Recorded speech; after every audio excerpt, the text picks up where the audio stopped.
Hello everyone. अब हम अपने इस टॉपिक को आगे बढ़ाते हैं। हमने लास्ट वीडियो में लॉ ऑफ वेरिएबल प्रोपोर्शन का शेड्यूल बना लिया था, उसका एक्सप्लेनेशन कर लिया था। अब डायग्राम पे आते हैं। अब डायग्राम पे वही बात कि ओ एक्सिस पे या ओ वाई एक्सिस पर क्या लेना है।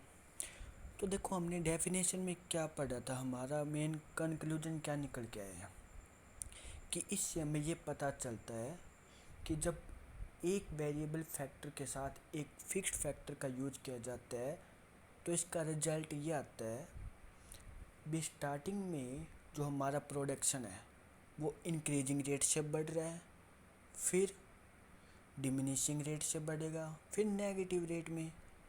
यही हमारा डेफिनेशन से मेन मतलब पॉइंट निकल के आया। तो हमने क्या किया, इसी पॉइंट से को लेकर हमने शेड्यूल बनाए हैं और इसी पॉइंट को लेकर हमें डायग्राम बनाना है।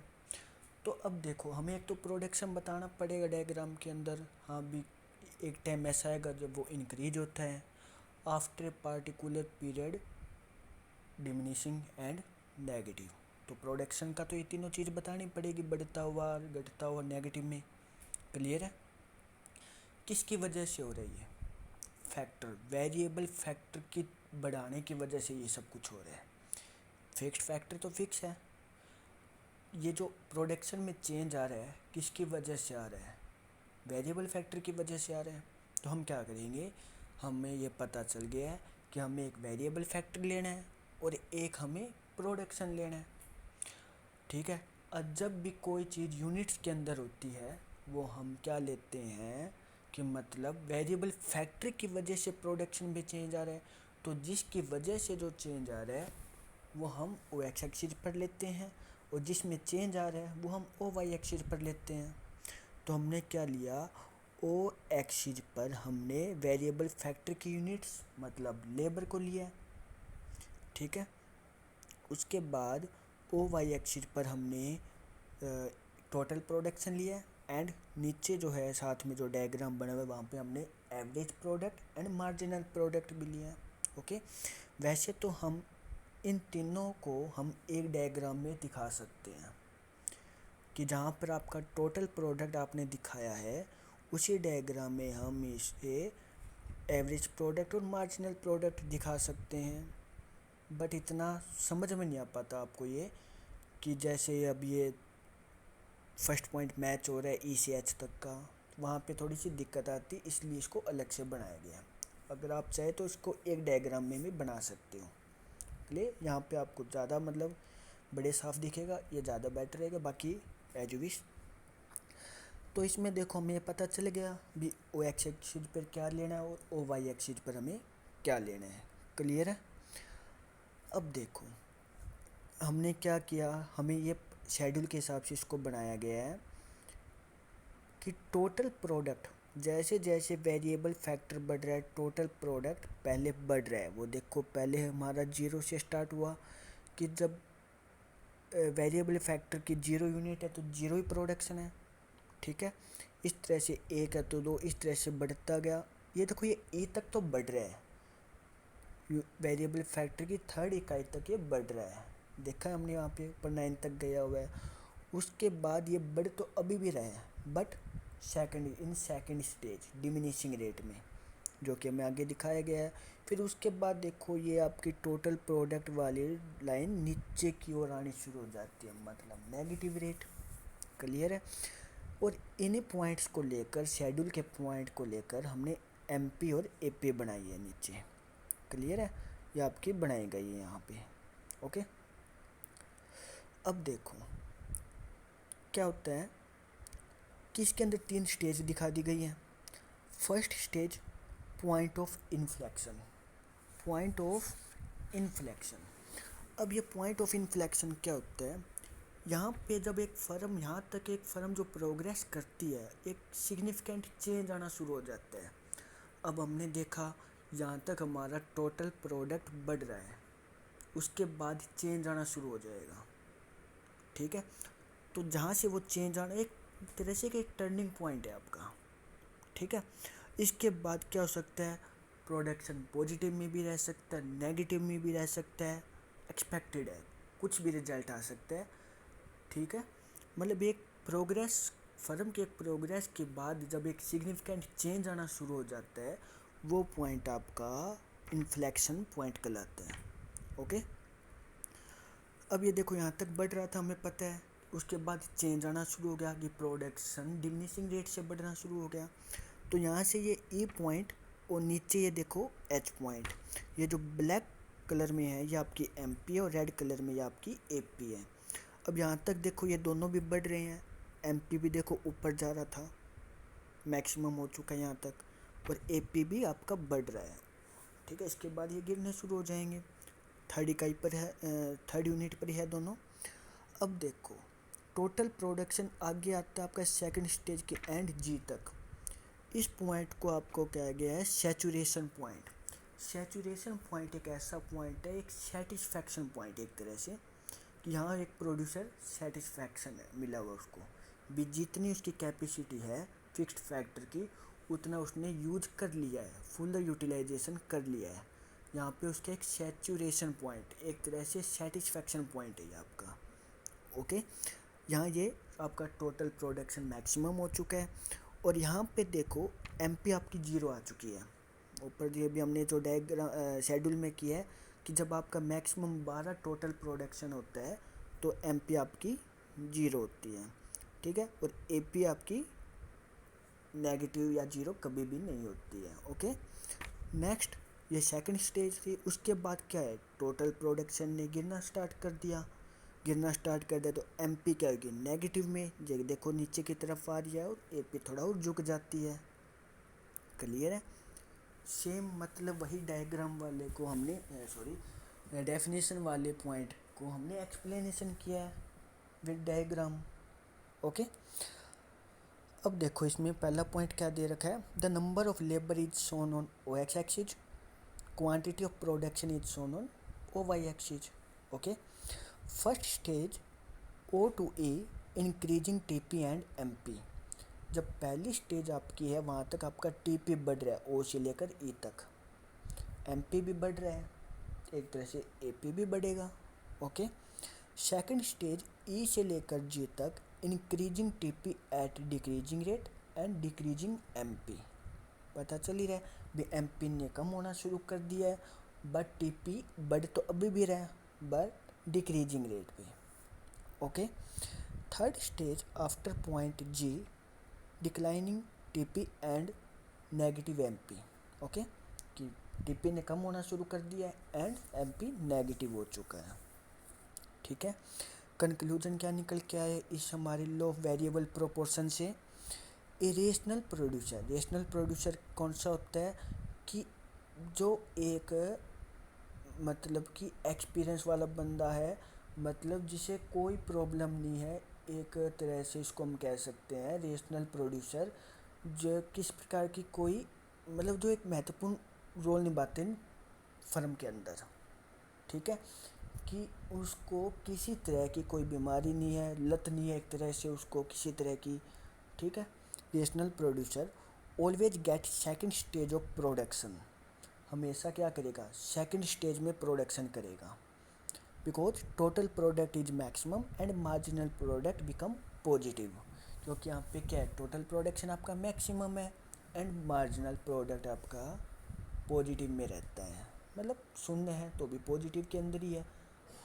ठीक है, causes of the application of law, मतलब ये एप्लीकेशन ऑफ लॉ क्यों लगता है, इसके रीज़न क्या है, कारण क्या है। इनिशियली इसका हम पहले वैसे एक तरह से इसका हम एक्सप्लेनेशन कर चुके हैं। ठीक है, इन्हीं तीनों पॉइंट को लेकर एक्सप्लेनेशन किया गया कि ये तीन पॉइंट क्यों आते हैं, क्यों बनता है ऐसा पॉइंट, क्योंकि पहले क्या होता है, जब फिक्स्ड फैक्टर के साथ वेरिएबल फैक्टर का यूज किया जाता है तो स्टार्टिंग में क्या होता है, फिक्स्ड फैक्टर का कम यूज होता है। जब उसको यूज करना स्टार्ट करेंगे हम तो प्रोडक्शन इंक्रीजिंग रेट में बढ़ेगा। ठीक है, यही पॉइंट बताया गया।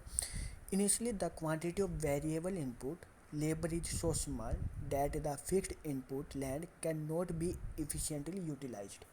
ओके, कि मतलब जब वेरिएबल फैक्टर फैक्टर इतना ज़्यादा मतलब कम यूज किया जाता है कि उसका सही ढंग से यूज नहीं हो पा रहा है। जैसे कि लैंड का कैपेसिटी 10 क्विंटल की वीट की थी, यूज 2 क्विंटल वीट के लिए किया जा रहा है। As the number of variable input labors increases, each variable input is allocated a specified task and more effective utilization of fixed inputs take places. This increases the marginal product. तो क्या होते हैं, जब हम लेबर को धीरे धीरे आगे बढ़ाएंगे तो प्रोडक्शन बढ़ेगा इंक्रीजिंग रेट में, तो मार्जिनल प्रोडक्ट आपका इंक्रीज करेगा। सेकंड क्या है, with the increase in quantity of variable input A pressure is now being felt on fixed input. जब धीरे धीरे जब हम वेरिएबल फैक्टर को बढ़ाते हैं तो धीरे धीरे क्या होता है कि फिक्स्ड फैक्टर जो आपका लैंड है उस पर थोड़ा सा प्रेशर बढ़ना शुरू हो जाता है, ठीक है, कि यूज होना शुरू हो गया। When the fixed factor is used more than optimally, no other factors can be replacement in place of the fixed factor, as a result reduce the marginal product। जब क्या होता है, जब फिक्स्ड फैक्टर का यूज होने लग जाता है तो हमारे पास क्या कोई अलग से फिक्स्ड फैक्टर रिप्लेसमेंट नहीं कर सकते हैं इसको, क्योंकि ये तो फिक्स है। तो क्या होगा, मार्जिनल प्रोडक्ट कम होना शुरू हो जाता है, मतलब टोटल प्रोडक्शन आपका डिक्रीजिंग रेट में बढ़ना शुरू हो जाते हैं। Third, it is because the quantity of variable inputs is too big, मतलब बहुत ज़्यादा यूज किया जाने लगा है in relation to the quantity of fixed inputs. This reduce the efficiency variable input to such an extent that marginal product becomes negative. मतलब कि जब उसका ओवर यूटिलाइजेशन होने लग जाता है किसका, लैंड का, तो वो क्या होगा, नेगेटिव में जाना शुरू कर देगा। वही 3 पॉइंट, और ये 3 पॉइंट को कहा गया है। पहला पॉइंट में आपका इंक्रीजिंग रिटर्न्स टू फैक्टर बन जाएगा, सेकंड पॉइंट आपका डिक्रीजिंग रिटर्न्स टू फैक्टर बन जाएगा, और third negative returns to factor. वही है 3 point. Okay, relationship between marginal product and total product. हमने लास्ट वीडियो में, मतलब कि लास्ट चैप्टर की वीडियो, लास्ट वीडियो में जो हमने कंसेप्ट्स ऑफ प्रोडक्शन किए थे, मार्जिनल प्रोडक्ट, टोटल प्रोडक्ट और एवरेज प्रोडक्ट, उनमें क्या रिलेशन है, ठीक है। एज लॉन्ग एज शेड्यूल से इसको हम आसानी से कर पाएंगे। As long as the marginal product is increasing, जब मार्जिनल प्रोडक्ट आपका बढ़ता है, जैसे कि हमने देखा था शेड्यूल में 2 से 3, 3 से 4 होता है, the TP is also increasing at an increasing rate. This stage is called increasing returns to a factor. ये देखो, मार्जिनल प्रोडक्ट जब आपका बढ़ता है 2, 3, 4, तो आपका टोटल प्रोडक्शन इंक्रीजिंग रेट में बढ़ता है, तो इसको हम increasing returns to a factor कहेंगे। शेड्यूल अगर आपको समझ में आ गई तो आप रिलेशनशिप इसमें टीपी एमपी, एमपी एपी या टीपी एपी सब में बता सकते हो, ठीक है। इन्हीं से ये पॉइंट बनाए गए हैं। सेकंड पॉइंट आपका है, when the MP begins to decline, जब वो 4 से कम होना शुरू हो गया, हमने देखा है यहाँ पे वो 4 से 2, 1, 0 होना शुरू हो गया, तब क्या होता है, the TP increases only at at diminishing rate. This stage is called diminishing returns to factor. Okay, third है, when the MP is 0 the TP is maximum. जब एमपी 0, एमपी में कोई चेंज नहीं आया है, 0 है, तो मतलब टीपी में कोई चेंज नहीं आया है, तभी 0 हो सकता है। टीपी इज मैक्सिमम, शेड्यूल में 12 मैक्सिमम था, एमपी 0 है। व्हेन एमपी इज नेगेटिव, जब एमपी नेगेटिव में जाती है तो TP starts falling. This stage is called negative returns to factor. Same वही पॉइंट बताए गए हैं। अभी तक हमारे पास जो 2 गोल्डन लाइन थी, increasing at increasing rate, diminishing rate, negative rate, बस उसी को हम करते हुए आ रहे हैं। Okay, relationship between average product and marginal product. Both average product and marginal product are estimated with the help of total product. हमें पता है कि हम एवरेज प्रोडक्ट और मार्जिनल प्रोडक्ट जो है वो टोटल प्रोडक्ट के से निकाल सकते हैं, जो कि हमारे पास है A P is equal to T P by N. N मतलब नंबर्स ऑफ क्वांटिटी, या कुछ भी कह सकते हैं, M P T P N minus 1, ठीक है, जो कि हमने लास्ट चैप्टर्स में किया था। When both M P and A P rise, जब एम पी और ए पी बढ़ते हैं, हमने देखा था, then M P rises with faster rate, M P तेज़ी से बढ़ता है, इसे हमें डायग्राम से भी पता चल रहा है। ये देखो यहाँ पे फर्स्ट ये 2 से स्टार्ट हुआ है, बट एमपी तेज़ी से ऊपर बढ़ा है और एपी कम स्पीड से बढ़ा है। यहाँ से डायग्राम से भी पता शेड्यूल से भी पता चलता है हमें। ये 2 से 3 4 हो गया, ये 2 से 2.5 3 तक गया, तो एमपी तेज़ी से बढ़ता है। और सेम इसका opposite, when both MP and AP fall then MP falls with fast rate. ठीक है, जब एमपी और एपी जब गिरना स्टार्ट हो जाते हैं तो वो एमपी अधिक तेज़ी से गिरता है। अब देखो यहाँ से गिरना शुरू कर दिया है, 4 से 2 1 0 तक चला गया, माइनस तक चला गया, और उसमें क्या है वो 3 से 2.7 2.4, और ऐसी इस प्रकार से डायग्राम से ये देखो, ये जो ब्लैक लाइन है एमपी की है, ये तेज़ी से नीचे की तरफ आ चुके हैं, जबकि एपी तो अभी भी ऊपर है। ओके, फोर्थ पॉइंट आपका, when MP is equal to AP then AP is maximum. मतलब इस लाइन को थोड़ा सा ना गलत लिख दिया गया है, इसमें आएगा व्हेन एपी इज मैक्सिमम। जब एपी मैक्सिमम होता है then MP is equal to AP.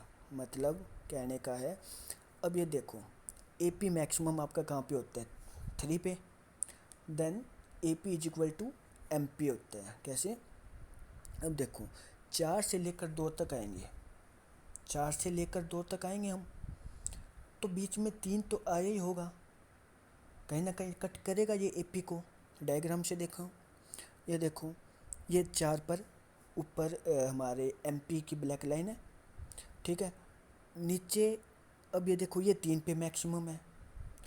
अब क्या होता है, ये जब 4 से 2 पर आया है, मार्जिनल प्रोडक्ट आपका 4 से 2 पर आया है और वो 3 से 2.7 तक आया है, तो मतलब 4 से 2 तक आने में उसको कहीं ना कहीं वो एमपी को कट करेगा।